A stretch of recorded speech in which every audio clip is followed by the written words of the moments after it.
박근혜 전 대통령이 대법원에서 확정 판결을 받으면서 국정농단 사건에 대한 사법 절차는 이제 마무리 단계에 접어들었습니다. 오는 18일 파기환송심 선고가 예정된 이재용 삼성전자 부회장의 형이 확정되면 4년가량 이어진 관련 재판도 모두 종료됩니다. 이종원 기자가 보도합니다. 국정농단 사건 수사는 최선으로 개명한 최순실 씨의 태블릿 PC가 결정적인 도화선이 됐습니다. 비선 시스를 뺏기셨는데 지금 심정에 대해 한 말씀 부탁드립니다.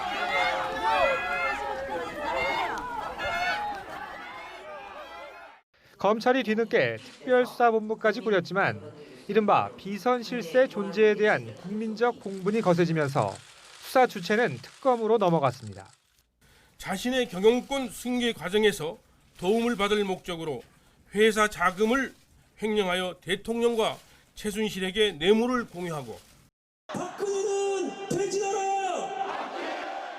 특검 수사 결과는 헌정사상 초유의 대통령 탄핵으로 이어졌고 주문, 피청구인 대통령 박근혜를 파면한다. 수사 자료를 다시 넘겨받아 보강 수사에 나선 검찰은 결국 박근혜 전 대통령을 구속하고 법정에 세웠습니다. 국민 여러분께 송구스럽게 생각합니다. 성실하게 조사에 임하겠습니다.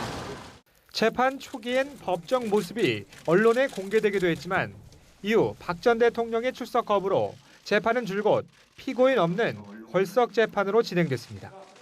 대법원 판단을 두 차례나 받는 우여곡절 끝에 박 전 대통령이 확정 판결을 받으면서 4년가량 이어진 국정농단에 대한 사법 절차는 이제 막바지에 다다랐습니다. 최서원 씨 역시 지난해 6월 징역 18년을 확정받아 수감 중으로 박 전 대통령과 최 씨에게 뇌물을 준 혐의로 재판 중인 이재용 삼성전자 부회장 사건의 사법부 최종 판단만 남게 됐습니다. 구속 기소됐던 이 부회장은 1심에서 실형을 선고받았지만 항소심에서 집행유예로 풀려난 뒤엔 불구속 상태로 파기환송심 재판을 받고 있습니다. 앞서 특검은 지난달 결심 공판에서 이 부회장에게 징역 9년을 구형했고 오는 18일 파기환송심 선고가 내려집니다. 이재용 부회장 사건이 재상고심으로 이어질 가능성도 있지만 이미 한 차례 대법원의 판단을 통해 쟁점이 정리된 상황이라 초유의 국정농단 사건에 대한 사법 절차도 종착역을 향하고 있습니다. YTN 이종원입니다.